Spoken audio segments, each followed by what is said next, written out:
Hey everyone, and welcome to another episode of Rock and Retrospect. I'm your host, Nick Bambeck. Today I'm joined by three very special guests. This is actually a record for the podcast. We've never had this many guests, but I wanted to do a special episode with the Induct Cyndi Lauper campaign people. How's it going, guys? Great. How are you? Hey, good. Great. I will say, I remember earlier the year, you guys had the Induct Cyndi Lauper campaign on Twitter. And I thought to myself, okay, I'm always supporting people who want these grassroots campaigns to get into the Rock and Roll Hall of Fame. And I remember I tweeted something out and it got a lot of the people who follow the Rock and Roll Hall of Fame that I know inquire about it and say, well, like, what is this about? And Cyndi Lauper is one of those people that she has, as we're going to talk about, a really strong case for induction, but she always seems to fly under the radar. And sometimes it seems like you need these kind of things to get the ground going and kind of build up this argument for her. Because I know that's what one of my friends, Mike, who did the Induct Janet campaign, did years ago. And she got in eventually. I think he had a lot to do it because he was very, very determined to get her in. So I wanted to ask you guys, how did you guys start your campaign? Or like, what was the concept for it? Well, I'll take this one. We started the campaign in March of 2021. And why would we do this? Well, my husband and I, we were talking about the latest nominations to the Rock and Roll Hall of Fame this past year. And we kind of felt like some of these artists were somewhat premature. And I'll even mention that this year I felt Cyndi would have been a much better choice than Mary J. Blige, for example, because her debut album came out in 1992. No disrespect to Mary, but she's newer compared to some of the oldies. And then if you look at the year before, Dave Matthews Band was nominated, and they weren't even formed until 1991. So, my thinking is, wow, Cyndi's been rocking since the 70s. She's So Unusual came out in 83, and we all know that that became one of the biggest albums of the 80s. And influencing many artists to come. So I thought, we got to get some of these oldies but goodies in. And we saw Janet was coming up and now the Go-Go's, and we're thinking, okay, the girls are being recognized. The kids are coming in and we got to get in the alumni. We got to get in our old favorites. And Cyndi, in my opinion, really deserves it. Now, the other reason I thought it would be a good idea is David and I went to see the Rock and Roll Hall of Fame in Cleveland, and we were excited to see that they actually had Cyndi's dress there from Girls Just Want to Have Fun video. That's why we went there. We specifically made a trip. But there was very little nod to Cyndi. I didn't see a lot of talk about, the women. Of course, it was there, but I felt like there needed to be more equality. So we went to the kiosk where the fans vote. We voted Cyndi in, and she was definitely not anywhere near the top 10. And I thought, this is interesting.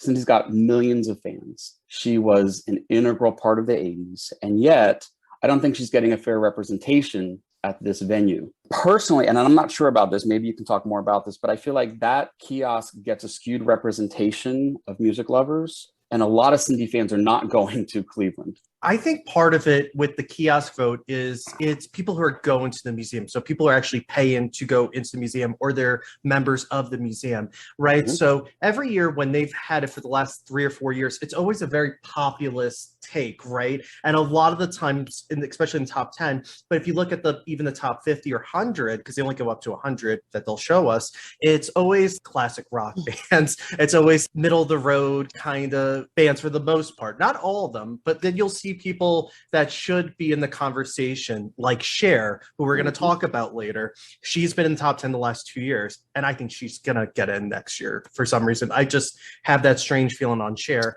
But you'll see Pat Benatar, but then you'll see like Styx, and you'll see like Motley Crue, and you're just like, okay, like I don't understand what's going on. Are they trailblazers, innovators, icons? To me, that's the Rock and Roll Hall of Fame, right? The people who you can't tell the story with or without this person. And Cyndi Lauper is definitely one of them. She is someone who you can see a clear before and after in her trajectory of her path to fame and stardom. And so many stars look to her as an influence, even as a songwriter, which I want to talk about later on. Like, I think she's underrated in that regard. But I will say, Joe, something that does help Cyndi Lauper is Alan Light, who is on the nomination committee, said in an interview about 2 years ago, when they were doing the 2019 ballot for the year that Janet Jackson and Stevie Nicks got in, there were 5 women that came up in that meeting: Pat Benatar, the Go-Go's, the Eurythmics, Cyndi Lauper, and Stevie Nicks. Now, Stevie Nicks was the only one that got on the ballot. After that, Benatar was on the ballot. She didn't get in, which I still understand how that happened personally. Like, that's just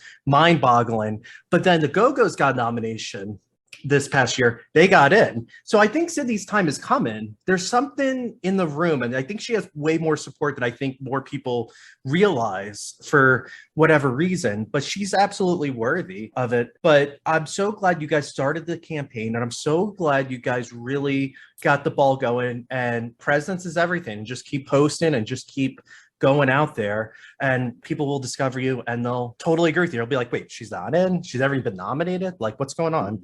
Yeah, so many fans are always surprised by that, and they say she's not in yet. And I said, no, that's why we're doing this. I'm glad you're a fan, and I'm glad that you can verbalize as to why you think, like we do, why she made such an influence and deserves a place. So if you want to help, then go to inductcindylauper.com, and we actually have a place for her to be nominated for Rock and Roll Hall of Fame, as well as Madame Tussauds, and we can talk about that another time. Absolutely. And then we just did a Kennedy Center's honors episode, and she was one of the 40 artists and musicians we think should get one. She's a no-brainer. If you look at like this iconoclast career that kind of goes into more than just music, it's theater, it's film, it's television. That's the whole package. That's what the Kennedy Center's loves, right? So I think that's coming around the corner for her too, the next 5 years. Like, it just seems inevitable, at least for her, I think. But the Rock Hall should be the shoe-in. Sure, and we appreciate you helping bring attention to the cause. Yep, we gotta get the word out there for everyone to try to get her more attention, because that's what it is. You got to get more attention. If you have that attention and spotlight, people are gonna remember that. So that's the least I could do for you guys. Now, I'm going to ask each of you a quick question. When was the first time you heard of Cyndi Lauper or discovered her music? Because that's something I always like to ask every guest, because I think it's really interesting when we all get to an artist that we admire and love. Well, why don't we do this in alphabetical order? Bay is B, Colin is C, and Joe is J. So we'll go in that order. Sure. Okay, well, I was 7 years old, 6, 7. It was 1984, 83. I was at my brother's basketball game, sitting in the bleachers, watching my brother play basketball. And I was kind of I'm hard of hearing, and I was kind of the weird kid out. Like, nobody really wanted to like talk to me, or I just felt really different, and I just felt like something was missing. And so one of the basketball players' sisters came up the bleachers, and she had this little yellow Walkman, 80s Walkman with those little headphones, with this little styrofoam, headphones. And she put the headphones on me, and it was Cyndi Lauper, When You Were Mine. And from that moment that I heard her, something clicked with me. I felt like I didn't feel alone, and I felt like it was okay to be different. And I felt like, man, she is just everything. Like, from the moment I heard her, I've been hooked. She's it's so amazing how someone can just change my life and just tell me, like, it's okay to be different. It's okay to be crazy. It's okay to wear different clothes or blue lipstick in the 80s. And so that was my first time listening to Cyndi Lauper. You articulate on a great point. It's this individuality, but expression, and really get in to say, I'm proud to be different and my own person. And I'm glad you really touched on that, because that's, I think, one of her defining characteristics of why she's so much of a trailblazer. Yeah, she's just loud, and her color hair and her outfits and her voice, and she was everything in the 80s. She was everything to me at that time. Absolutely. That's excellent. Colin, when was the first time you heard of Cyndi Lauper? Oh, definitely 1984. I mean, that was Cyndi's huge year.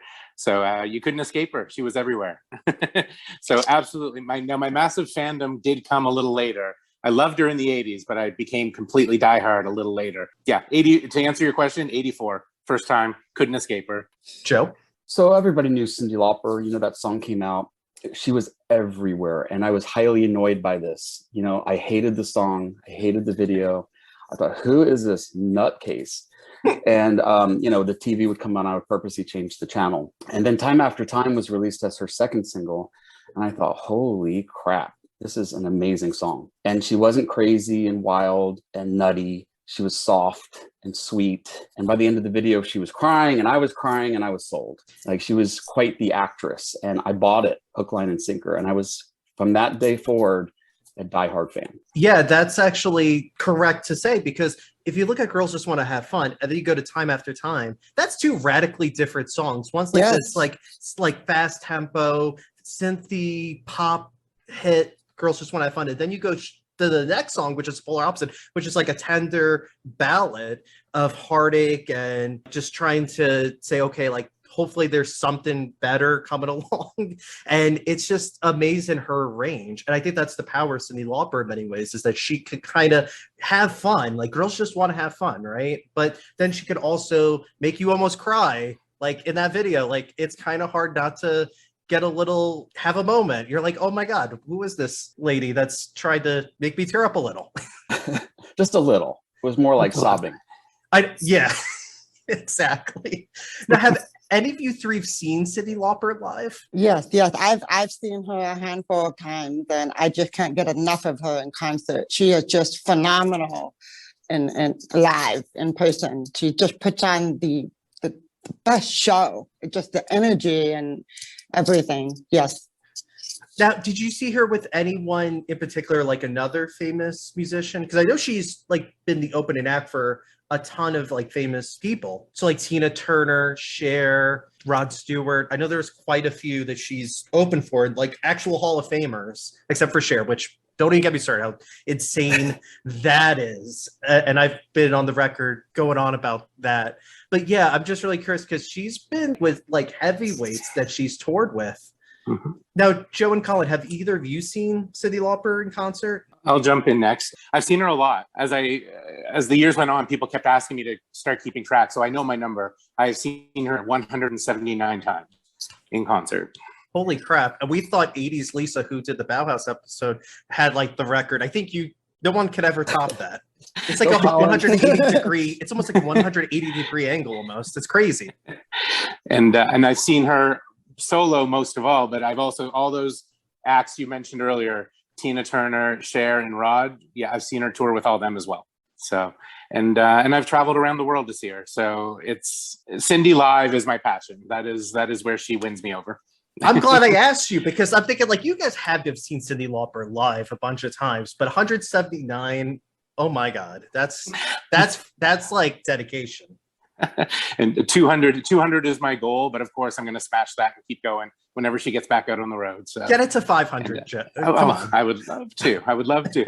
And you asked a question a moment ago about have I seen her with anyone? So it's kind of, I want to give like two quick answers to that. So yes, I saw her open for those icons that you mentioned, Tina, Rod, and Cher. But she also, until COVID came along, she did an annual event in New York City every December.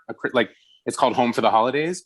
And she had some major names with her over the years come and performed together on stage. I'm just kind of trying to remember a lot of them quickly. Sarah McLachlan, Boy George, Adam Lambert, Pink was there. My goodness, there's been so many. I wasn't ready for this to think of all these guests, but you know, it's a great lineup each year, and they perform together. So even Salt and Pepper, it was great.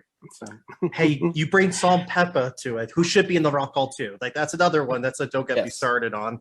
But yeah, that's amazing. Now, Joe, how many times have you seen Cyndi Lauper live out of curiosity? Not like a rough number.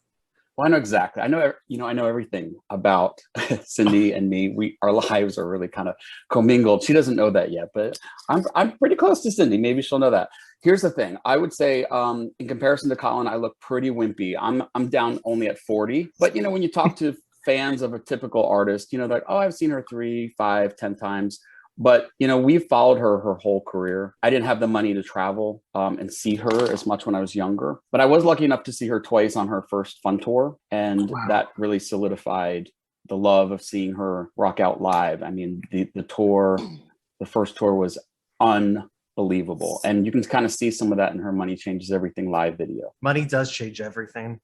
Right? She's right. Yep. She always has the answers. That's awesome. I'm glad I asked this question because wow, even 40 times I'll say that's a lot. But sure. 179, man, that's dedication. I would, if it's okay, I would like to add. I saw Cyndi Lauper in 1987 on her True Colors tour, and I sat front row, and I was 9 years old. And I still to this day remember every detail about it. I remember all the screaming girl fans behind me. And I'm just this 9-year-old person sitting in the front row. And that was a phenomenal show. And I got to meet her backstage that night too. And I just had to add that because that Cruise Colors tour was a great tour. That's really awesome. Front row, Cyndi. Oh my God, that Yeah, to has be 9 years old, sitting in the front row like that was really cool. I'm trying to think of where I was at 9 years old, and I don't think I wasn't that cool to get front row Cyndi Lauper tickets. That's awesome though that you guys got to see her and be up close to her too. Like that's amazing. I'm gonna ask each of you: would you consider Cyndi Lauper one of your favorite artists, if not your favorite? Yeah, she is definitely my number one favorite artist. I assume Colin. I have two favorites, and yes, she's right there. So Who's yes. the other? Duran Duran.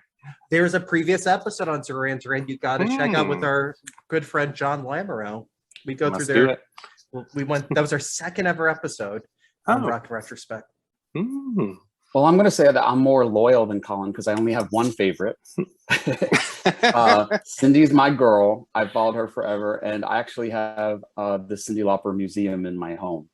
It's 2 full bedrooms, a hallway, a staircase. We just had a big expansion event the other night. So check us out at cindylaupermuseum.com. Cyndi knows about it.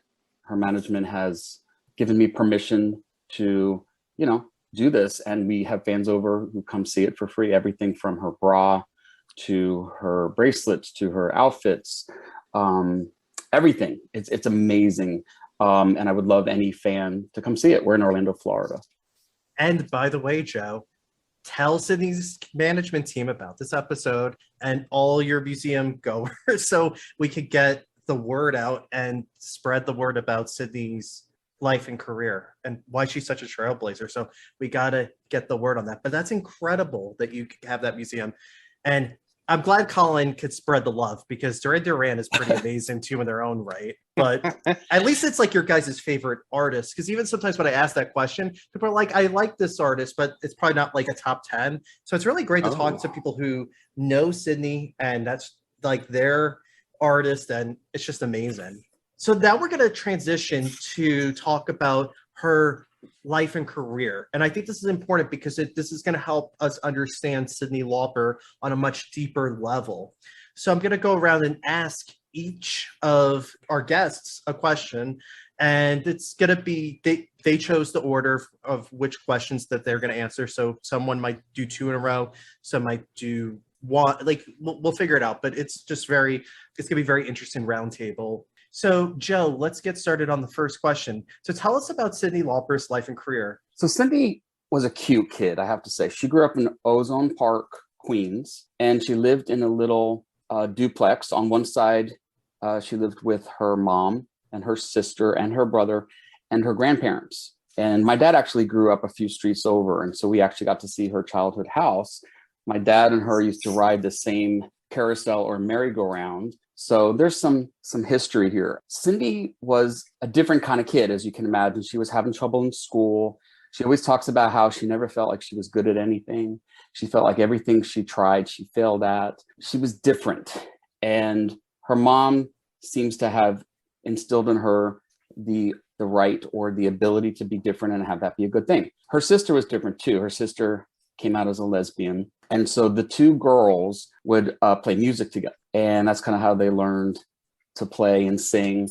Cyndi had a lot of influences. She talks a lot about the Beatles and Wanda Jackson. But interestingly to me, her mom used to play a lot of Broadway. And that's where she learned her love of Broadway. And we can see how she went on to use that with Kinky Boots. So she, won the Tony as first female to do score and lyrics as a female doing Broadway.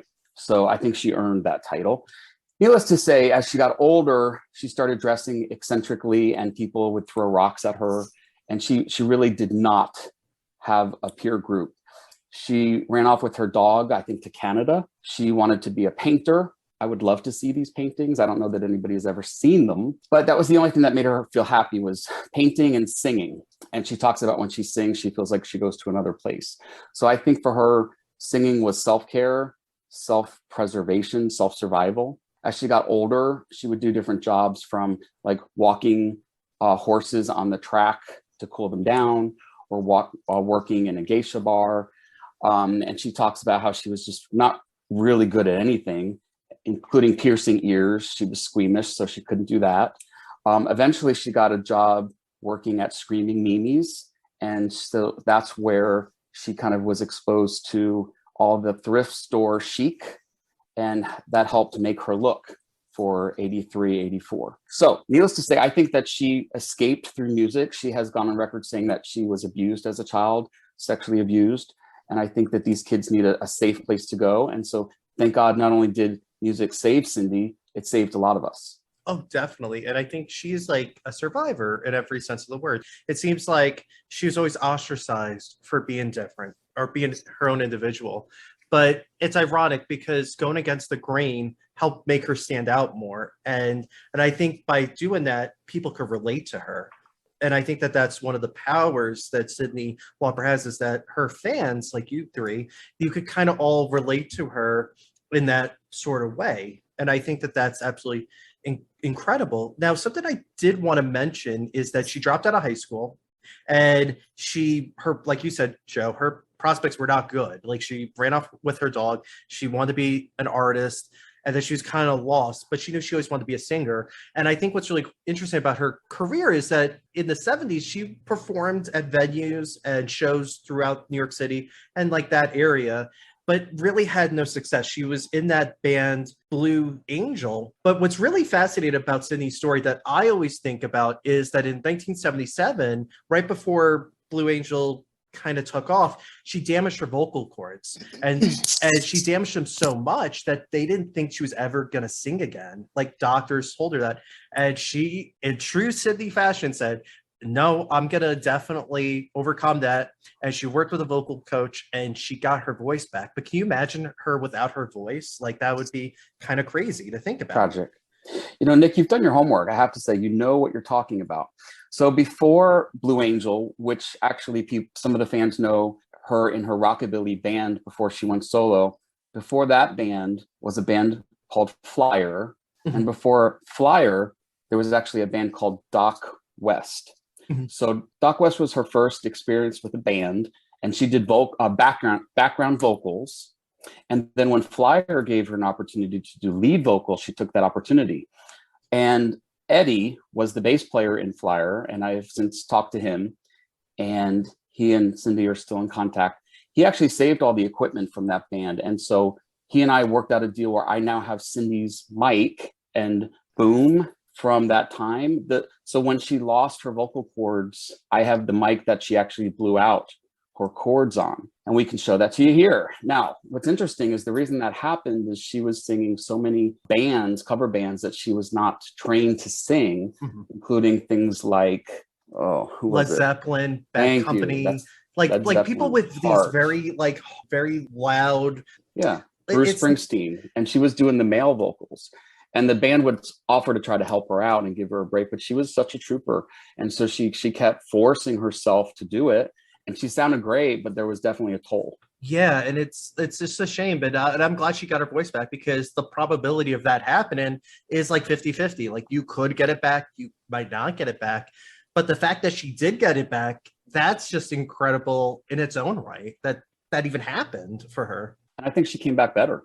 You know, Katie Agresta was the vocal coach who gets all the credit for doing that. Yeah, I'm so glad she got her. I mean, we wouldn't have this episode without that vocal coach and Cyndi's perseverance. So we got to thank both of them for that. So something I wanted to mention too is that, of course, she was in that band Blue Angel that formed in, I believe, 78, right? With John Turi. And sounds about right. They got a contract from Steve McCarsky. So he was like the manager for the Allman Brothers band. And so what he did was he got this album. They signed their first contract. They got an album. It went nowhere. I think she said in like one of her interviews, it like sold like 12,000 copies and went nowhere. And then they wanted to get out of the contract, but then the manager sued them for $80,000, which caused Cyndi to go into bankruptcy because she didn't have the $80,000 in 1981. So she had to like basically go perform at like these venues and shows and take up like these odd jobs like at IHOP and just try to survive almost. So it's like kind of amazing to think that she almost could have just easily fallen off the radar just on that alone. So that's why I think her being a survivor is so important to her story. You're very good at describing her history. Mm-hmm. I think thank you. Well, you've you've seen what she's done and how she continues to strive hard. You know, she does whatever she wants. She makes it happen. There's always a vision. There's always like, she's going to see the light, right? And I think that her light in many ways was David Wolf, who was her first big manager that she worked with. And they had a relationship that developed. I think it was like, at least for the first 2 albums. So it was like, I would say 6 or 7 years, something in that range. But he kind of helped launch her as a solo artist. Now, something I didn't know before this was she always was asked to be a solo artist, right? But then she felt an obligation to be in a band. So that's why it was Blue Angel and not just Cyndi Lauper solo, which I think is kind of fascinating that she had that mentality, let's go as a band. But then when Dave Wolf stepped in, he's like, no, you're a solo artist. They're going to see you. They're not going to see these other guys in the band. It almost didn't matter who was playing with her. Like, she's the star, clearly. Absolutely. I think Dave Wolf, a lot of fans have mixed feelings about him, but I think he did a great job as her manager / fiance. They fell in love, and I think he saw an opportunity to do more for her as a solo artist. I think that was really hard for Cyndi to leave Blue Angel. She talked about leaving them and kind of going on her own, but I think that was really smart for her.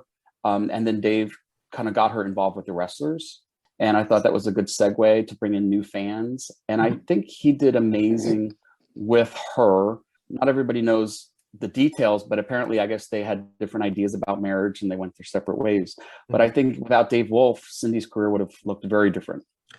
Definitely. And he was eager. Like you said, he was determined. He's like, I know she's a star and I know she's special. We got to capitalize on it. And with him especially, it was like, take any opportunity you can and run with it. And some things work, some things don't. And we're going to talk about that a little bit more probably later on. But it's like very interesting how he made her so visible and so ever present in the landscape of 80s popular culture. You almost can't escape her. Like, she's at so many like intersections of the biggest moments of that decade. Colin, let's talk about Cyndi Lauper's sound, because I think she is, to me, one of the most interesting artists of the 80s in terms of her actual like aesthetic and sound. So let's talk a little bit about that. Yeah, if I had to really narrow it down, I mean, her sound is, especially for She's So Unusual, is like very new wave pop and rock all blended together, because she has the guitars, she has the synths, she has the upbeat, slower beats. But I mean, as her career progressed, I mean, she's dabbled everywhere. I mean, dance, standards. She has a Christmas album, blues, and even country.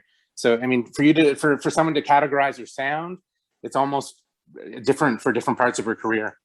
Well, yeah, it's not almost. It is. It evolves. Exactly. She is just this one of the most interesting artists, because her trajectory is so bizarre, because she starts off as like pop new wave. And I'm going to throw in punk. She is a total punk rock-esque star. She really is. Like, just look at her. She looks like a misfit and she looks like an outsider. And even like her sound and her lyrics, they're kind of rebellious. And I think that's like in the spirit of even punk rock. And of course, as you said, pop, punk, and new wave. I think it's very new wave. Like, I was kind of like stunned that like her music doesn't get played on as many alternative rock stations, because it totally fits into that milieu of those artists of that time.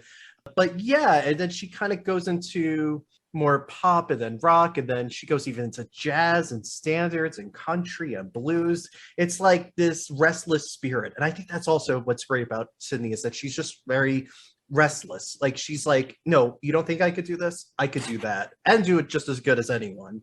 And that's amazing. She keeps us guessing, honestly. She really does. So, I mean, when she did the blues project, it seemed to come out of the blue. However, she had such a good knowledge about it, and she talked about her influences of that. Like, she grew up with it, and it's not something she ever really talked about until that album came out, her blues album, which we can get into, of course. But I mean, she has such a deep history in music. So, yeah, almost like a curiosity too. Like, even her standards album, which I was listening to in the early 2000s, I was like, like, even her song choices were just so interesting, and she made it work. And I think that's interesting. She nailed it. She always does. But I'm glad we talked a little bit about her aesthetic and sound, because I think she's just like this melting pot, especially in like late 20th century music. You can't categorize her one way, like you can't pigeonhole her. And I think that even the people that she works with and the artists that she admires, like you would never guess in a million years. Speaking of which, Colin, she, as we were saying, she's so unusual, made her an overnight star. And I would even say like a global superstar. Like it was just in 1983 when that was released, in 84, she was probably the biggest pop star in the world. I think like that's almost an understatement to say. She was just that massively successful. Why do you think that album touched so many people's lives? Because I think that that's just like a game-changing album that doesn't really get its due.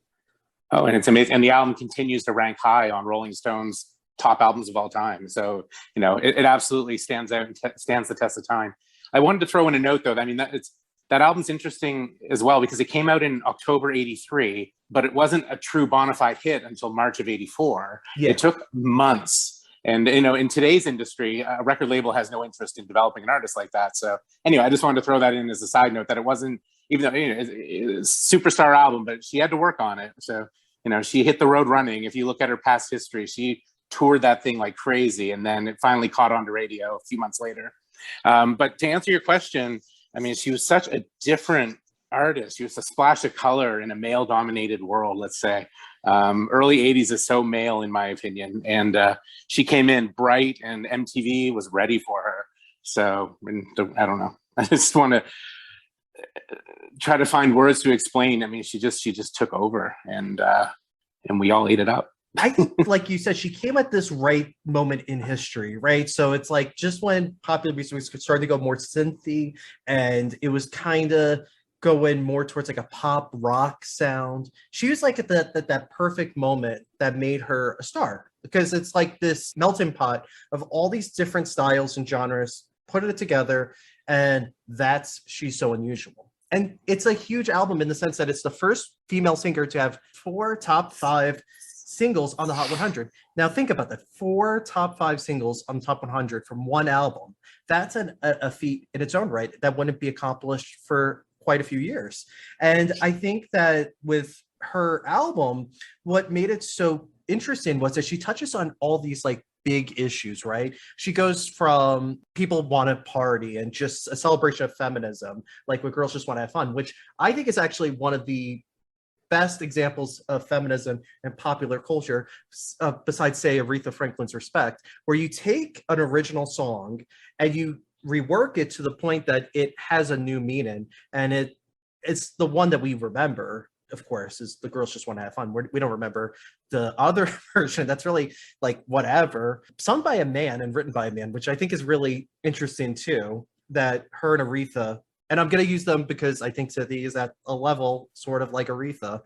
I think that it's just interesting how they have reimagined it to make it actually this feminist anthem. And I think she took on these big issues, like everything from heartache to partying to masturbation with She Bop. I mean, think about how provocative She Bop is for a second. A woman referencing these magazines and this culture. And I think one of my favorite things that Cyndi said in an interview was her mother asked her, "What is this song, She Bop?" And she was like, "Just read the lyrics, Mom." And then her mom read the lyrics and she was mortified. She's like, "Is that about that?" And she's like, "Uh-huh." And it's just like this uncomfortability. And that made it onto the PMRC's Filthy 15. So if you don't think she's like a rock star or rebellious, if you're on that PMRC, which by the way, for our listeners, it's Parents Music Resource Center. That was what was spearheaded by Tipper Gore in the mid 80s.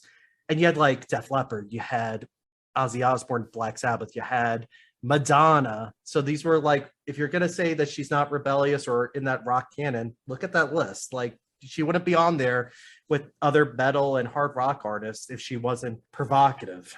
I was going to ask you guys, did you guys know Annie Leibovitz did the cover? I didn't know that until the research for this episode. I think that's one of my favorite parts about that. I mean, having Annie being the photographer for She's So Unusual, she took the best photos of Cyndi Lauper for that album. Yeah, I was like stunned. I was like, wait a second, that's Annie Leibovitz? Like, why is that not more well known? So I thought that was absolutely incredible. And I think you said a lot of the things, Joe, that made it worthwhile. And I think she also came at a moment too where, like, I'm going to transition to our discussion on MTV. MTV played such a huge role. Like her songs were like radio hits like from that album, like the singles, but MTV really catapulted her to superstardom. And let's transition to talk to our friend Bay about why MTV helped her stand out from the rest of the pack on MTV. Okay, so with MTV and Cyndi Lauper, Cyndi Lauper was just a loud appeal to a new generation at that time. Her style, she was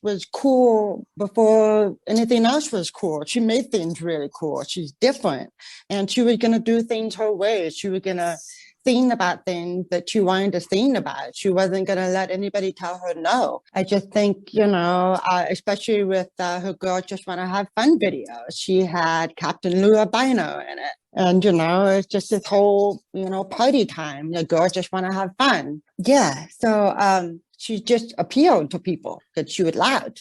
Her aesthetic, just look at her visually. Like, she stands out. She has like this orange, yellow hair. She wears these colorful thrift store clothes. Mm-hmm, the cool makeup. Yeah, she's like a cartoon character in many ways. Like, and I don't say it to as a negative, but she just looks very surreal. Like, you're almost like, wait, is she real? Like, kind of. She is literally. She's so unusual. Like you can't forget her once you see her. And I think that's a testament to Cyndi Lauper's, that very few artists have that ability where they give you that instant reaction, but then they're like burnt in your memory. And I don't know how anyone could forget her besides her voice, her speaking voice, which, by the way, my mom is also from Queens. I don't know if I told you guys that.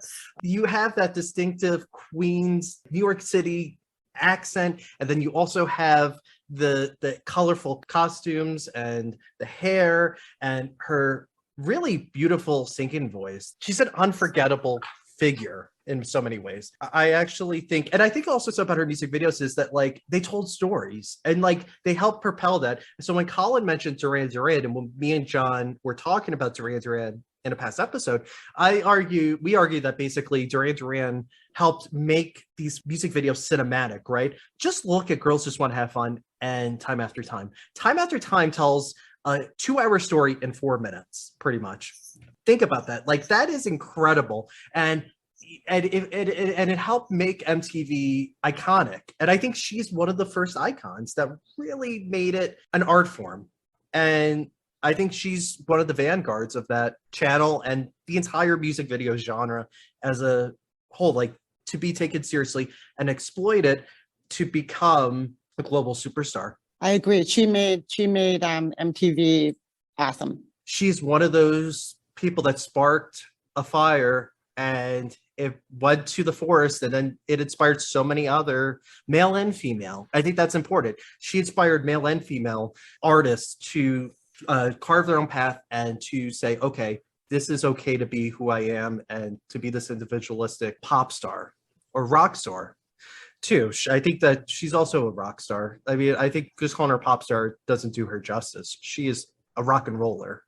But yeah, perfect time. And she was a huge MTV star. She was like nominated for so many VMAs that first year. It was like, I had to write it down. It was something like 9 or 10. It was, I think, probably the most nominated artist that year. I mean, I don't have the full 84 inaugural list, but it was amazing. She was nominated in like most of the categories. And she was like on that show. She was the biggest star of that time, that year. 84 is a huge year for music. It's a competitive time period. Something that she also did was she worked with the then WWF. Now it's WWE. And they had the rock and wrestling connection. And Cyndi Lauper made numerous appearances for the WWF. So why do you think, Bay, that she was a perfect fit for wrestling? Okay, so I think she was a ringside staple for WWF. You know, she was, again, I say, loud, colorful, fun to watch. She was a playful rebel. She was a touch crazy. And, you know, she had this banter thing with Captain Lou Albino. And I should note that she met Captain Lou Albino when she was still with Blue Angel. She was flying back from Puerto Rico back to New York, and she met Captain Lou Albino on the plane. And so that kind of went on there. They started doing things together, and I think that was a great match for that time. And he was, of course, we should know that he was in the Girls Just Want to Have Fun music video. Yes. And that helped because he's also very similar to her in many ways, like this colorful, larger than life figure. And I'm a huge wrestling fan, always been my whole life. So it's like this perfect like intersection for her and him, because I think they're actually quite similar. Like once you see Captain Lou, you don't forget Captain Lou, for better or worse on him. Cyndi, yes, but definitely him. And I think what's really interesting is that she was with Roddy Piper, like in Piper's Pit, and then she was the manager, of course, for Wendy Richter. And one of the marquee matches at the first WrestleMania in March '85 was the women's championship match that Wendy Richter was in, and Cyndi Lauper was there, and her manager. I'll say too that David Wolf was also a huge wrestling fan, and I think that's kind of the reason why she did that, was because I think he kind of he was a big fan. He was a big fan. He knew everybody and kind of got that all going too. Yeah, and that's what kind of like he kind of kept pushing her to, okay, like do this. And I think maybe I got the impression, and you guys can speak for this because I'm not 100% sure on this, but I got the impression that she was not a huge wrestling fan. She was just like, okay, it's there, but I'm not like a fan by any means. But I think if we think for a second about her WrestleMania for a second, she was on the same card with Muhammad Ali, Liberace, and Mr. T, all as celebrity guests, right? Just think about it for a second. She was with those four people, and she is one of those people that helped the WWF and professional wrestling go mainstream and become a global phenomenon. She's right there. And it's impossible to calculate how important her star power was at that moment in time to make not only her, retain her as a superstar, but make them this global phenomenon that's still going on. I mean, there's like, we're up to like WrestleMania 37 or 38. And if you think about it, would it last without the presence of people like Muhammad Ali and Cyndi Lauper? I don't know, because it was at Madison Square Garden, and it was definitely a catalyst move on both the WWF and her for different reasons. But it made them huge in the 80s, and that rock and wrestling connection. It was played on MTV, a lot of those matches. Yeah, let me add that, I wasn't a big wrestling fan, so I'm not probably the best person to talk to. But in doing this campaign, I'm talking to a lot of wrestling fans who would love to see her in the Wrestling Hall of Fame. The WWE Hall of Fame. Yeah, thank you. And I think that Cyndi deserves credit for making wrestling cooler in the 80s. I think it brought a lot of fans into wrestling who would not have otherwise looked for it. I don't know why she's not in WWE Hall of Fame. I don't know if there's like burnt bridges maybe, or like resentment from Vince McMahon or whoever. Because if you think the Rock Hall is bad, the WWE Hall of Fame's even worse, because it's like you don't even know who picks these people or why they pick people. It's so random. But some of the celebrities that they have inducted, and I'm going to throw someone under the bus for a second, like Drew Carey is in the WWE Hall of Fame for one appearance at a Royal Rumble. Oh my God. Like, and there's quite a few others where it's, you're like, okay, what is going on here? Like, why are they chosen? And Cyndi, who should be a no-brainer. She was at the first WrestleMania. Absolutely. Yeah. Yeah, she brought everybody together, and she worked with all the wrestlers at one point. They even did a wrestling album. Yeah. And her name under the wrestling album was Mona Flambe. And if you look on the back of the wrestling album, you can see her in the background in a black and white striped shirt, a wig, and holding the guitar. Yeah, Mona Flambe. That was great. And she also did the Hulk Hogan theme song for his TV show as well. Yeah, it is all over the place, her connection to wrestling. And I'm baffled by her Rock Hall admission, but her WWE Hall of Fame admission is like even worse, because it's like it's even less people if you think about it in terms of, rock and roll. It's like thousands and thousands and thousands of artists. WWE, it's not as many, and especially for celebrities, it's almost inexcusable at this point. We're in 2021, and she's still not in. Ridiculous. Oh, but no, she is definitely one of those people that made it more popular. I think there's no denying that. Colin, let's talk about something about Cyndi Lauper's career that I think is actually the most interesting. It's her many collaborations with different artists and music industry people. So let's talk a little bit about that. She's had so many collaborations over the years, and there's two different types that I mean, there's the performance types, in concerts and whatnot. But the one I think that would be more applicable to Rock Hall is like recordings and songwritings, those type of recording, that type of collaboration. And I mean, I could name off many, and I guess I will quickly, but like Mary Chapin Carpenter, the Bangles, Emmylou Harris, Jewel, Johnny Lang, Sarah McLachlan, Annie DeFranco. I could go on, but the biggest one I really wanted to focus on, and it's kind of a big deal, is Billy Joel. He doesn't really collaborate with people per interviews I've read, and he wrote a song with Cyndi in the '80s, "Code of Silence," which is on his album Stormfront, I believe. Anyhow, it's a big deal, and Billy Joel, and he just doesn't do that according to what he's saying. So, as a Long Islander or a native Long Islander, yeah, it is a big deal to work with Billy Joel because he doesn't really work with too many people. He's kind of like, he does his own thing. And he is literally the piano man because he just sits by the piano and he kind of, no, I'm trying to be funny, but no, that is a really big deal. And she's also worked with Nile Rodgers, B.B. King, Al Toussaint, Jeff Beck, Bootsy Collins, and Wyclef Jean. These are big names.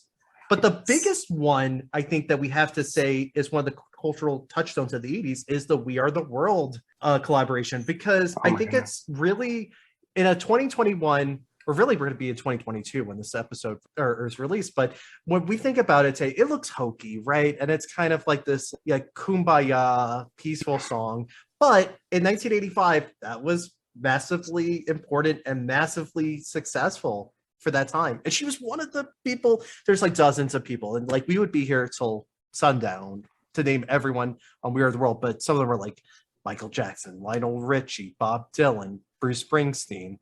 I mean, and she's right up there. She has a solo in it too. So many people, fans, big fans or not, think that she has the best line in that song. Like when she belts out the yeah, yeah, yeah, yeah. I mean, again, everyone knows the song well, but she just stole the stage on that one. And it's weird because Quincy Jones, of course, co-produced that song, and he was very critical for the last few years. And that's funny because like her solo is one of the only things I remember from that song. So I mean, Quincy, we love you, but you're grumpy, especially in your old age, and you're just wild in some of the stuff you say. But we love you for everything that you do. But don't diss Cyndi. Like everyone remembers that solo, and that's the only thing, honestly, or one of the few things that I remember from We Are the World. So be nice, Quincy. That's all I'm saying. Yeah, the list of collaborations is just insane, and she's really, I think Cyndi Lauper is actually one of the most well-connected people that's not in the Rock and Roll Hall of Fame. Like once you kind of start peeling that onion, you're like, oh, she worked with this one, that one. Oh, she'll easily get 50% of the vote. I mean, critics like her, musicians like her. It's a no-brainer. But thank you for sharing that with who she's collaborated with, because I think that that's absolutely important to her legacy. Like people don't work with you unless you're talented or you have worth. That's what I always try to say on the podcast. Yeah, no, she has a lot of respect in the music industry from her peers. She really does. They show up for her, I think. So what? And you said earlier at the beginning of the podcast, you mentioned something along the line like she kind of gets overlooked. I mean, by the industry as a whole, I agree. But her actual peers in the industry, like her music peers, they work with her frequently. So yeah, they don't work with mediocrity. That's how I always take it. Like if you're that well connected and well established, and people want to work with you, you're doing something right. Well, like in the Behind the Music episode, Cher even went on to say that Cyndi's not an opening artist, she's a headliner. Yes. And if you can get Cher to vouch for you, I think you're doing something right. You got to believe that that's correct. Wow, Nick, that was good. Yeah. Or bad. No, that's so funny because it's literally not a Cher example for one of her songs. No, she is. And I think that that's a testament to Cyndi too, is that Cher wants to work with her, even as like to tour with her, and Tina Turner. Like that's incredible. Like these are iconic women. But, and even when Cyndi did open for them, she didn't get billing as an opener. She was always labeled as very special guest and things like that. It was never, and her name was on the ticket. Like, they gave her the respect. So. Oh yeah. I want in caps special, because she is special. Like she's great. But thank you for sharing that, Colin, because I think that's something that blew me away. I was like, I knew she was well established, but I was like, oh my God, I literally had a name of 30, 40 like artists. And I was like, I'm running out of space here on the page. Incredible. Joe, let's talk about Cyndi Lauper as a LGBTQ icon. She is, I think, someone that is really indicative of a trailblazer for representation of gay people, but also for gay rights, and it's absolutely incredible. So let's talk a little bit about that. Well, thanks for pointing that out. I mean, I am a gay man, so I will gladly go on record. Cyndi has always had her heart with the community. She has a gay sister and has always gone on record saying that she's friends and family of the LGBT community. In her early tours, she would sometimes make reference to her gay friends, and specifically a friend that she lost to AIDS. And so she's always, even on a small level, nodded to us. And that has gotten more and more vocal as time goes on, and she's gotten more platforms. But Cyndi has always been an icon to us gays. You know, we quickly loved her because of her originality and authenticity. She was the misfit who spoke to us misfits, and she really let us know it was okay to be different. And it wasn't always cool to be different, but Cyndi sure was cool. So when True Colors came out as a song, that was the gay anthem that we adopted. Gay people rallied around that song. We kind of felt like that was our message about unconditional love. And we felt deserving of that. And Cyndi showed us that we were deserving. She became more vocal, acknowledging her commitment to us. And she's often attended events to benefit the community. As Colin mentioned, she did the yearly charity fundraiser event concert to bring funds to her True Colors United. She has her own mission now. It's called True Colors United. And what they are doing is trying to bring attention and resources to the LGBT homeless youth, pointing out that there's a high percentage of homeless teens that are LGBT. And she even opened True Colors Residence, where these teens can stay. They've been kicked out of their homes. So she's got a soft, big heart for us, and we love her for it. You know, and as a philanthropist, she's given her voice and time to a lot of other causes. So let's mention mental health, breast cancer, feeding the ill, the impoverished. She has a heart for children and animals. Now, I'm not a politicado or politico, and Cyndi has been vocal in the area of politics. So I don't always consider that exclusive. So I'm not going to say much about that, but she does have a lot to say about politics, if that's something you're interested in. Yeah, she is always like, something that I really like about Cyndi Lauper is she's very blunt, but she also kind of literally shows you her true colors, pun intended, like of where she stands socially, politically, like where her heart lies, right? Correct. And I think that that's something that people can relate to. And she's unapologetic, and she just says, like, this is what I believe, this is what I my causes are. If you don't like it, there's the front door. I mean, literally, there's a front door on She's So Unusual. You could go through the front door. But yeah, it's really incredible how she was this champion for gay rights, especially at a time when that really wasn't something that a lot of celebrities did. And that alone makes her a trailblazer as an ally for that cause. And I think something to also add, Joe, is that when Matthew Shepard died in 1998, or he was murdered, really, she wrote the song Above the Clouds in tribute to him, and she serves on the board for the Matthew Shepard Foundation board. She has always kind of had her fingers on the pulse of like issues that were reported to the LGBTQ community. And I think that that's really important. I agree. I think she was one of the first celebrities to love on us and support us. And it's become kind of trendy to get on the LGBT bandwagon. So we appreciate her being one of the trailblazers. Yeah, and she definitely did that. And I think that that's one of the reasons why people remember her today. Or like, I think like if you point to her activism, like she's one of the first, especially female pop stars that I could think of that was so supportive of causes that really weren't mainstream yet or in the consciousness. And like you said, she has the True Colors United Foundation that really put her money where her mouth is. So literally money does change everything, and it could help homelessness, but especially focusing on youth homelessness in the LGBTQ community, which I think is incredible. But I think that's an area that she doesn't get enough credit in, especially if we look at politics and social causes in rock and roll music. It's hard to ignore. And she's literally, I think, this person that literally does fight for the right causes and puts her stamp of approval on things that should be definitely discussed and changed, hopefully for the better. Now,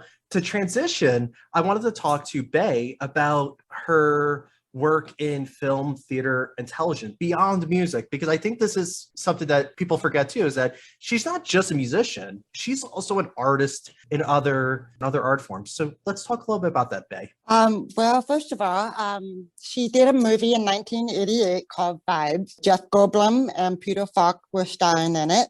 And I personally think Vibes is one of my top favorite movies of all times. She was just perfect for that movie. She's also done all kinds of other things too. Let's see, she's done Sesame Street. She's done the Mother Goose Rock and Roll, the Rock and Rhyme.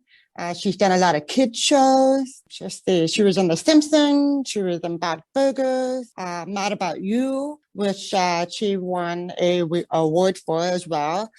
She's also performed in theater, which she did the Three Penny Opera as well.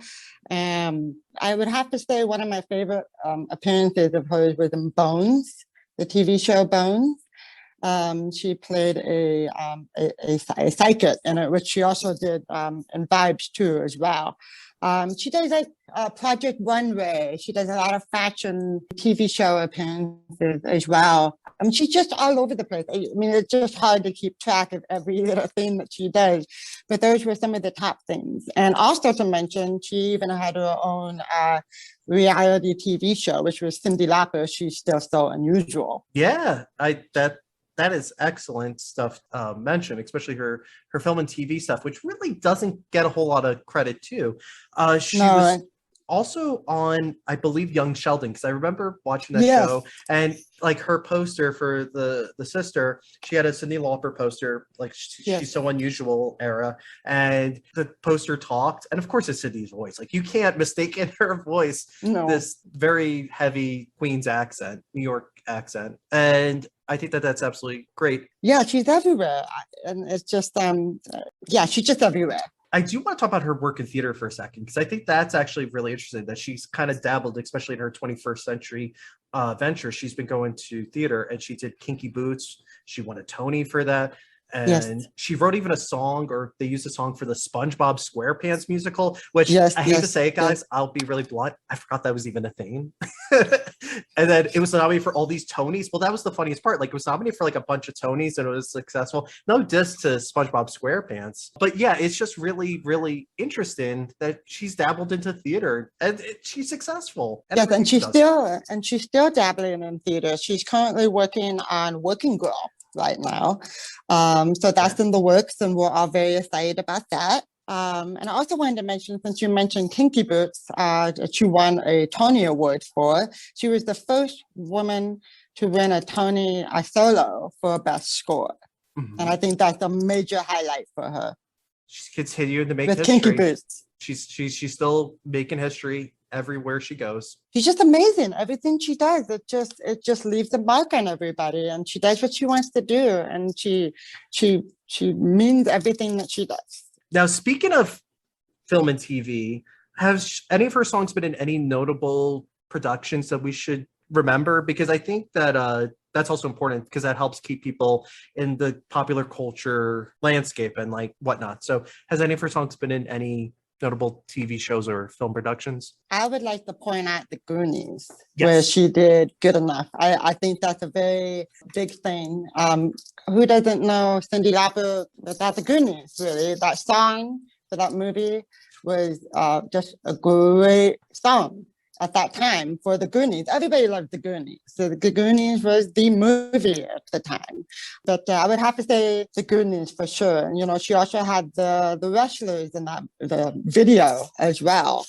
I just think it's one of her top classic songs in all the movies. You know, I love that you mentioned Goonies, because every time Goonies fans talk about Goonies, I'm in some Goonies groups, I often see them say, don't forget Cyndi Lauper. They love Cyndi. But, you know, I'll also point out that and Cyndi probably makes some good change doing this. You know, so many companies want her music for advertising. You know, everything from Pampers to Kodak to, you know, we see her songs in, like, what was it? Time After Time was in Romy and Michelle's high school reunion. What else is she being used for lately? I even know Time After Time was on Stranger Things. So, you know, they love to use her stuff. Am I missing anything, guys? Time After Time shows up everywhere. It's so iconic. So. Yeah, and then recently the TV show This Is Us, they're in the final season, and in the trailer for the final season, Time After Time is in the background, and that just makes that show everything because of that song too as well. Yeah, if you want to make somebody cry, play it Time After Time, and that'll do it. Yeah, that song will tug at the heartstrings, and the waterworks will come out. Yeah, the Goonies is the really, really big one, because that was a huge hit for her too, and it's one of her most recognizable songs. Now, speaking of songs, we're gonna transition, talk about a question I ask every guest on the show when we discuss an artist, and that's essential songs. So the way that we construct this question is, if you were to tell someone who knows nothing about Cyndi Lauper, here's 5 or 6 songs that you have to listen to from her. These are the 5 or 6 songs. Like you're making a mixtape for someone.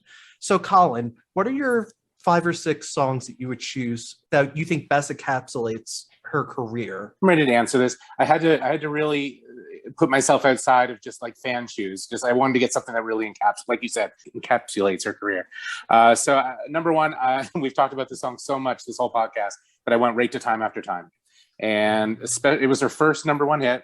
It's a song that pulls at the heartstrings, like you said. It's the song that got her in the Songwriter Hall of Fame, you know, and it's been covered, I don't want to say thousands of times, but definitely hundreds. It's just a song that it's just perfect Cyndi. And again, I know we've referenced it a lot this show. So that's the first one I definitely have to go into. The next one, True Colors, also a #1 hit for her. But it's an iconic Cyndi song. It's the LGBT anthem that we've discussed throughout the show. She named her foundation, her charity, after it. Again, it's a very important song, and everyone loves it. So, of course, Girls Just Want to Have Fun. It's certainly not a favorite of mine per se. I'm just echoing what Joe said earlier. It's a song, but it's perfect Cyndi. You know, even though it didn't hit '1, it's the song that people often reference her, you know, the girl who wants to have fun. So, and it's a perfect 80s clip. So I included that in the essential. Everyone knows the song, but if for some reason you are not familiar with Cyndi, and the vocal in that song, sorry, I just have to go off track for a second. So that song is regarded as such a pop song, I guess. But if you just listen to her vocal, it is powerful. It is so perfect. So I just wanted to throw that in there. That if anyone ever wanted to dismiss that song as 80s bubblegum, just listen to her voice. It is not an easy song to sing. So again, that's Girls Just Want to Have Fun. The next couple I'm gonna mention just kind of go off the track a little bit. They're not well-known songs. I have to mention I'm Gonna Be Strong for 2 reasons.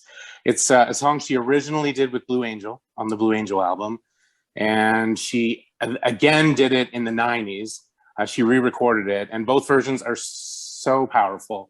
Her vocal is just perfect. And it's actually an old song. I don't know all the history on it. I'm going to guess it was from maybe the 60s. And so it's a cover song for her, but it is just, her voice is so well suited to it, and she just nails it. If you just want to hear the power behind her voice, you have to listen to I'm Gonna Be Strong. And I don't know a single Cyndi fan who doesn't feel that way about that song. And one other essential song I want to throw in is a song more later in her career. It is a song called Shine, and it is a true fan favorite. It's another powerful vocal song. It's such an uplifting song, and she loves it. I mean, she continues to play it in her shows. It's just a great rocker. But it's really hard for me to make this list. I'm not gonna lie. Oh, that every time I get someone as a guest to come on the show, this is the question that intrigues them and frustrates them, because they're like, because some people take the path, okay, I'm going to pick my personal favorites, but then some people pick more the path, oh, if I'm going to pick more the mainstream or the bigger songs people should know. So it's really interesting which path, and that's why it's always like you can go down 2 or 3 roads for that question. But I'm glad you picked some of the hits and then some of the deeper cuts. Speaking of deeper cuts, is there like just as many me like 3 or 5 songs that you would pick that are maybe lesser known songs Absolutely. that we should check out. And I'm going to make a Spotify playlist, by the way, because I think it's important nice. to not only talk about the artist, but also listen to her. Amazing. Well, great. Yes, I want to mention, I'm going to mention 4 if that's okay. Perfect. Boy Blue. I have to talk about Boy Blue as a deep cut. It was actually released as a single, but it did not have a lot of chart success. This is from the True Colors album. It was released in a single. It was released as a single in '87. She put all the profits from that single towards AIDS foundations. And again, this is 1987. This is not something artists were doing in 1987. So big kudos to Cyndi for that. And it's a very powerful song. She wrote it for a friend that she did lose to AIDS. And the vocal on it is astounding, especially live. It is just a great track. Again, Boy Blue is the name of that one. Second one I want to mention is a song called Who Let in the Rain. It is a beautiful song. Again, released as a single, but I'm still calling it a deep cut because it's just not a well-known song. And Cyndi loves it too, obviously, because she did 2 versions of it about 7 years apart for 2 different albums. And it's just a beautiful song, heartache, about breaking up. It's from her Hatful of Stars album from 1993. Again, great cut. Another deep cut I want to mention is Fearless. It's from her Sisters of Avalon album. And she wrote it herself. Actually, the songs, I'm sorry, I'm just looking at my own list here. The songs I've mentioned so far, she has written. I mean, I'm a big fan of her songwriting. So anyhow, I just wanted to mention a Fearless because it's such a beautiful song. It's a simple song. She plays it on her dulcimer. It is just, again, I know you're going to make a Spotify list. I really hope people check it out, especially people who wouldn't know this song. It's great. And one other deep cut I want to mention is a song that I personally love. I went down my own route on this one. It's a song called Midnight Radio. It is a cover. It's a song from Hedwig and the Angry Inch movie. If everyone, or I guess it was a musical first, but then a movie. Anyhow, it was a tribute album done. She recorded this song special for it. It's another powerful vocal. All excellent selections. I'm going to list a few for my perspective. I like to do that because like you guys are really big fans, and then someone who maybe appreciates Cyndi, but was listening to her music. It's just some other songs that stand out. In terms of the hits, Change of Heart is one that I think is a really incredible song. Another one that I've always liked is I Drove All Night. Originally a Roy Orbison song, but he recorded before he died. And then Cyndi got it in '89. It was one of her last really big hits in the '80s. And I think that that's a really strong single, just like All Through the Night. I think that that's, it's a little too heavy on the synth and the production work for personally. But we love it. But it's a good song. It's just sometimes like if it hits me the wrong way, I'm like, but like I have other songs I like more first. But that is a good one, though. I won't deny that. Some lesser known Cyndi songs that I've always liked. This is in no order. I'm gonna try going timeline frame. I'll Kiss You from She's So Unusual. Very synthy, could have easily been a single. I always really liked that song. I also had Who Let in the Rain. I'm glad you mentioned that, Colin, because that was one I wrote. But I had 3 other ones from her greatest hits album, Come On Home. I like it. Very reggae-esque. And I think that that's interesting that she went in a reggae route.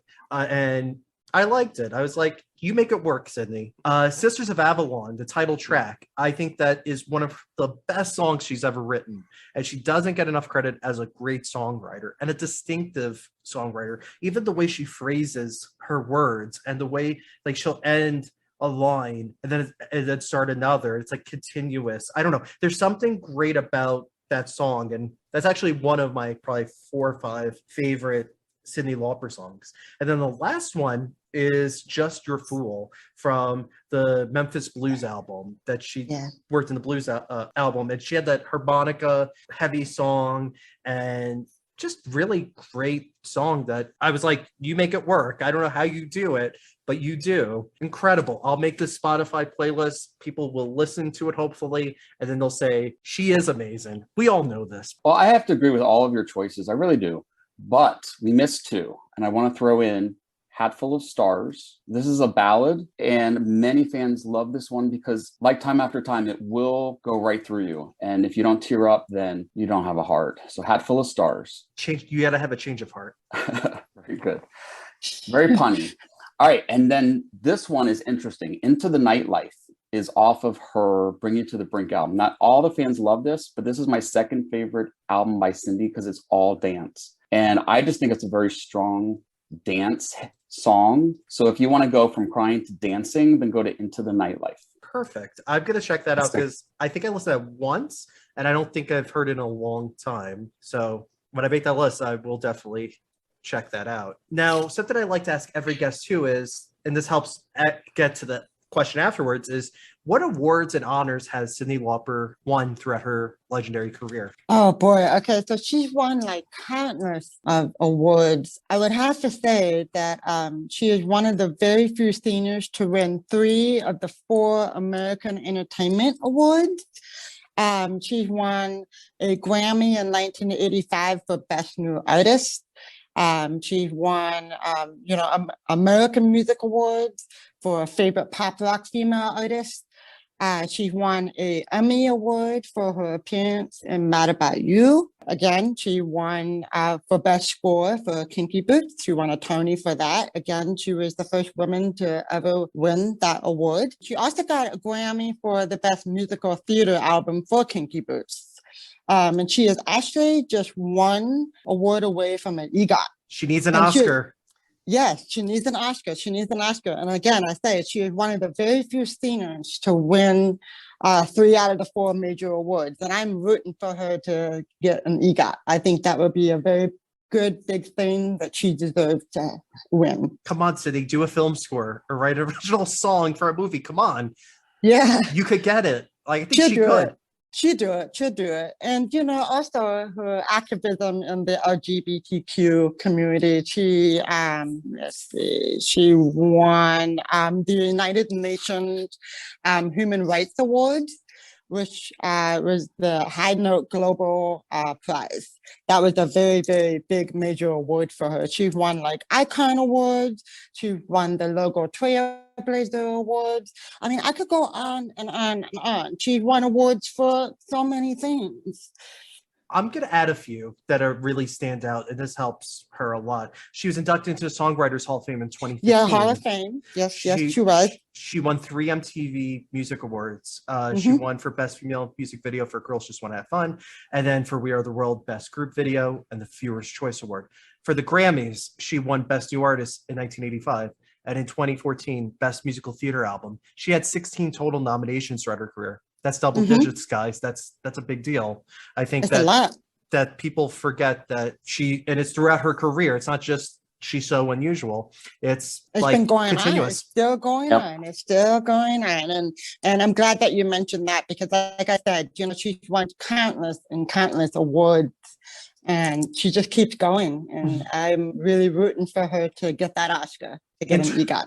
In terms of like lists, she's on, this is like a little outdated list, but the VH1 100 Greatest Women in Rock and Roll, she's number 58. Yes.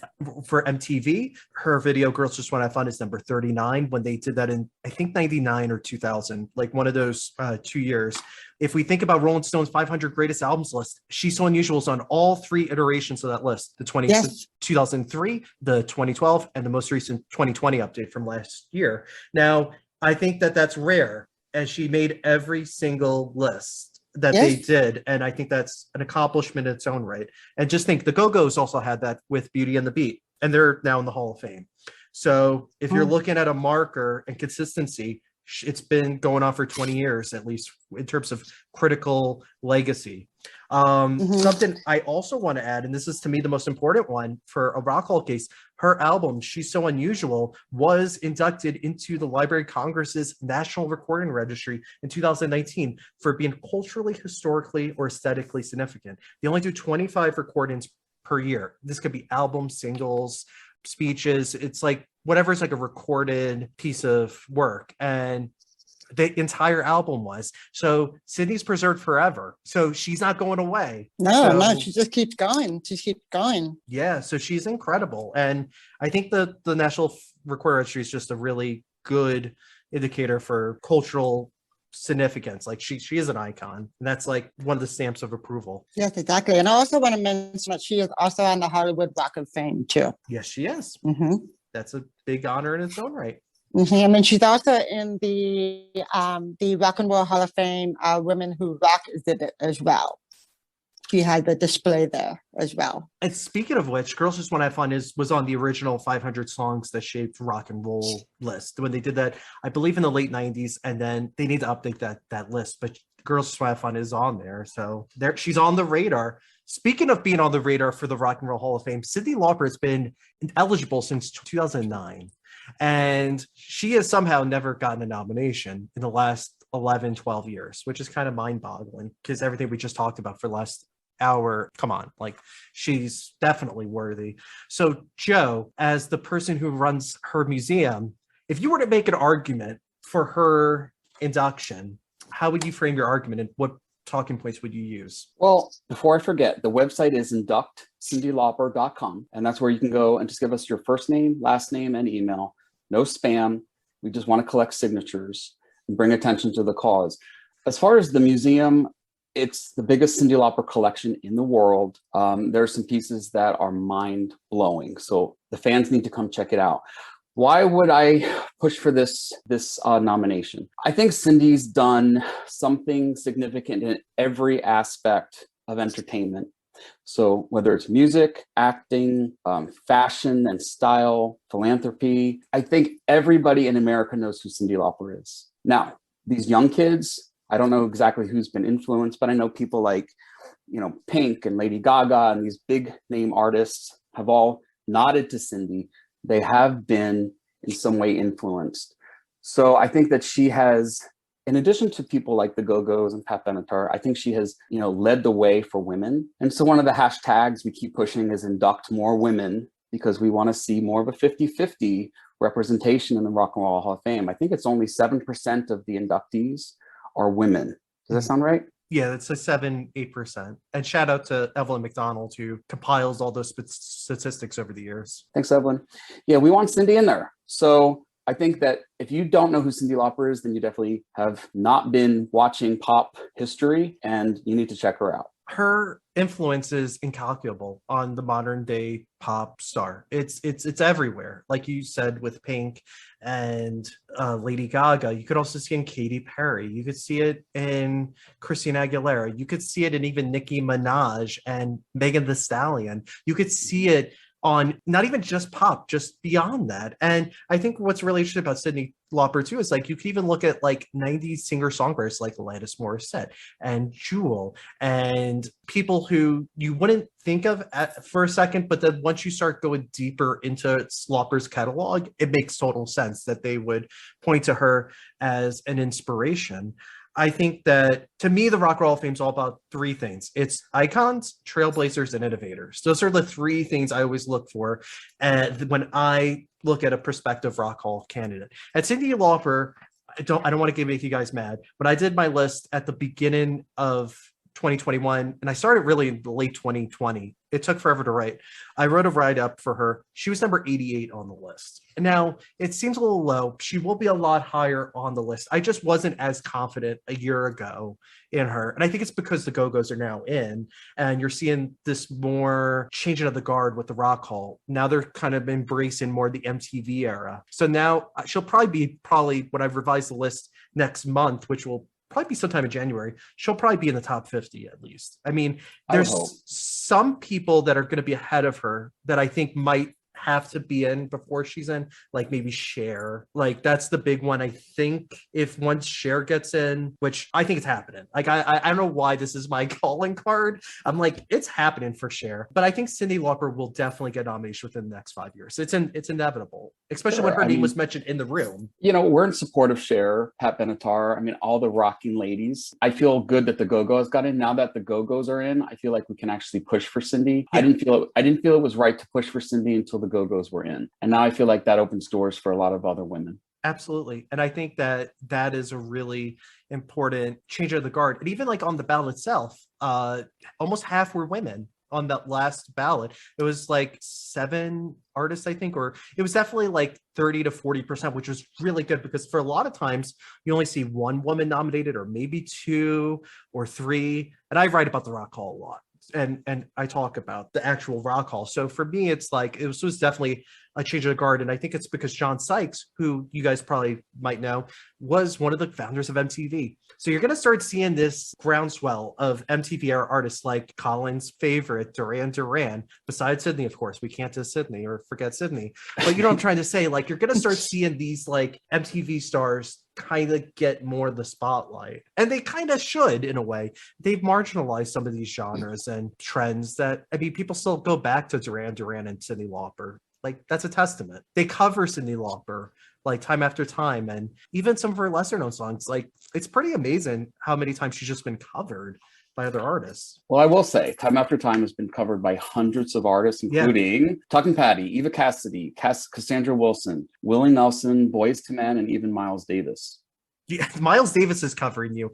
And I mean, do you get a much bigger than Miles Davis? I don't think so. Not much. Now, before I forget, I just want to mention that if you go to our site, you have to spell Cyndi correctly. It's CYNDI. Yeah, You better spell it right. Absolutely. You won't find us. inductcindylauper.com. Incredible. Now, I'm going to ask you both a quick question. I just want you to name a name.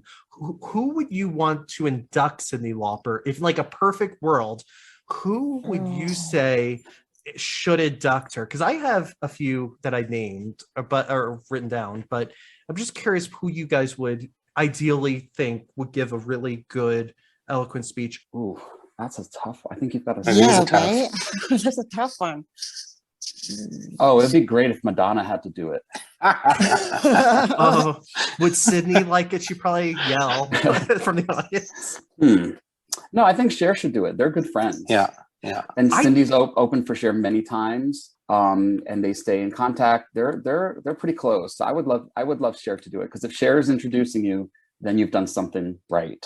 I think Sydney's going to induct Cher. When that happens, That'd be great. I think you want that HBO era. They want those pop culture stars, and they have to be household names. And Sydney's one of them. And they have a history together. She was at the Kennedy Center honor for Cher. And one of my favorite lines in the episode we previously did with Mary and Michelle, we were talking it. One of my favorite lines from that is when Cher yelled, "You said you were in LA." And Sydney's like, "I lied." It's like, I love, first of all, she's so infectious. We love her. Like, how can you not like Cyndi Lauper? That's why she would do also well with the voting body too, with the Rock Hall. Like, even if you look beyond the hits, she's well respected, she's well regarded. I think critics really like her too. If you're on all those Rolling Stone 500 best albums lists, it's pretty inevitable it's happening.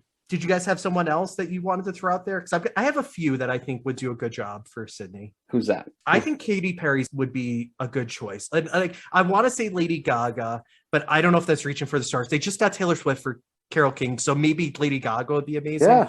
But I think Katy Perry would be, because Katy Perry also had like Firework and all these songs of like female empowerment.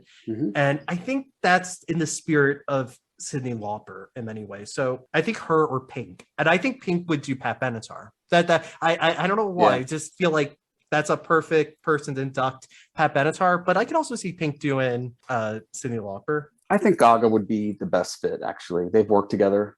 I can't wait for them to do hopefully some sort of song together. Yeah, that would be amazing.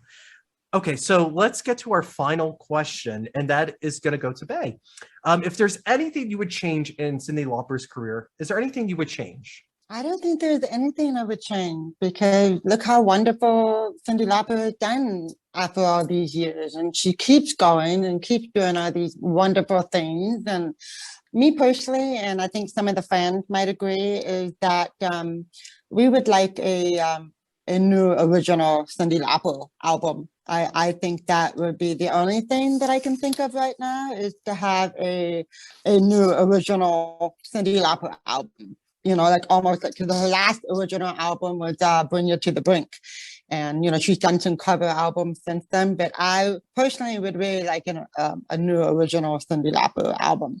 That's interesting. Yeah, that is a really good answer, because I think if she has that, she's on the radar for other award shows like the Kennedy Center Honors or the Rock and Roll Hall of Fame. And that would kind of be like, oh, she's an active artist. I mean, she always tours and she's always ever present in pop culture, but having a new album, like Duran Duran just had a new album come out, it helps you kind of stay in the conversation and stay relevant. So I think you're absolutely correct. Joe and Colin, did you guys have anything that you would add?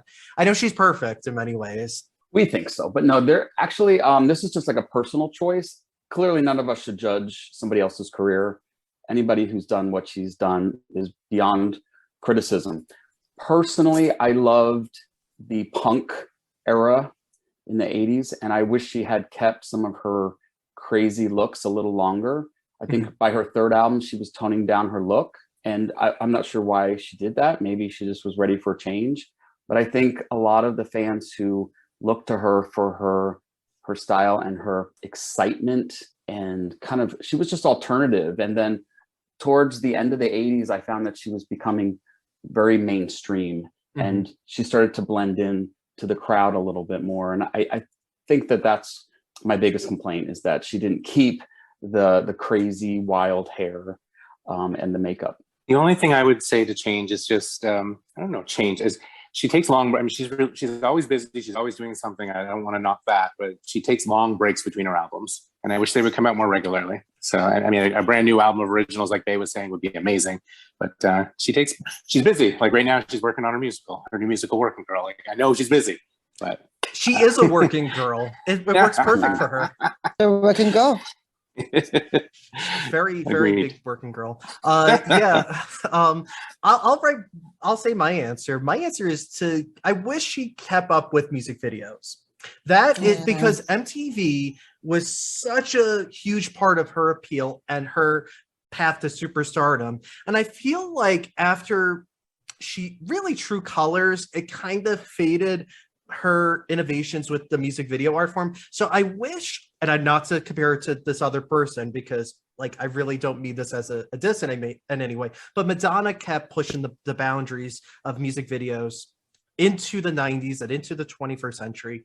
And nothing against Cyndi, but I just wish she kind of had more of a need to make memorable music videos, not even innovative music videos, but just music videos people remembered. And I remember like 3 music videos from her, and that's it. And it's really weird because she's like always thought of, like literally in the first line of my Prospects project, I literally wrote an early MTV icon. She's like hand in hand with the channel, but I can only think of like a handful of music videos. So I just wish she kept up with that a little more. Well, she actually did for quite a few years, and she directs some of her own stuff now. Yeah. So there's quite a few videos that the average fan hasn't seen. But I agree with you. I think if she had kept the kookiness visible and kept pushing that multimedia, then maybe that rise would have lasted a little longer. Yeah. It's interesting to think about. But she still had the songs, and the songs are what matters. It's not the music videos per se. And she's had, as we talked about in our entire conversation, a trunk full of wonderful, timeless songs that really makes her not only one of the best modern artists of our time, but also one of the strongest songwriters. And I think it's a career that has really paved the way for so many artists that look to her as an inspiration, look to her as an influence in some regard, whether it's fashion, it's music, it's attitude, it's all there. She's like the total package in many ways, Cyndi Lauper. I Absolutely. really admire her. Yep, she has a true suitcase of memories. She does. Hey, I get the jokes. No, I'm Sorry. joking. No, I like when the guests make jokes too.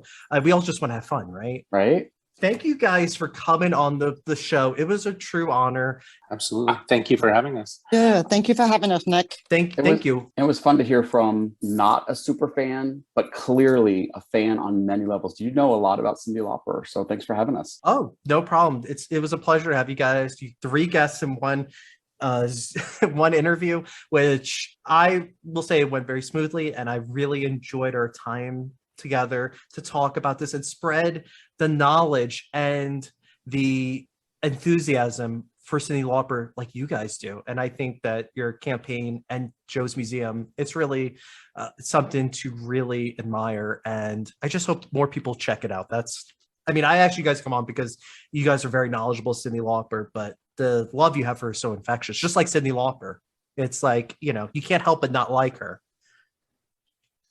Well, thanks. We like her too. So let's promote your guys' social media presence. Where could they find your campaign? Well, the Induct Cyndi Lauper campaign has the website where you give us your signatures. We're also on Instagram, Twitter, the Cyndi Lauper Museum. Go to that website, just as it sounds. And we're also on Instagram, Twitter, and YouTube. What is your Twitter account for listeners to find you? I believe it's Cyndi Induct. Cyndi Induct, at Cyndi Induct.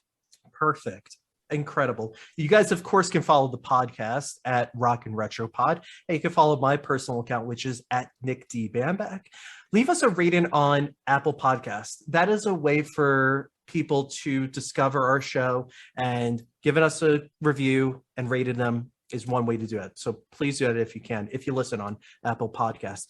Thank you, Colin, Joe, and Bay, for coming on. It was a pleasure to talk to you. And I hope we get Cyndi into the Rock and Roll Hall of Fame very soon. Thank you guys so much again for listening, and we'll catch you later.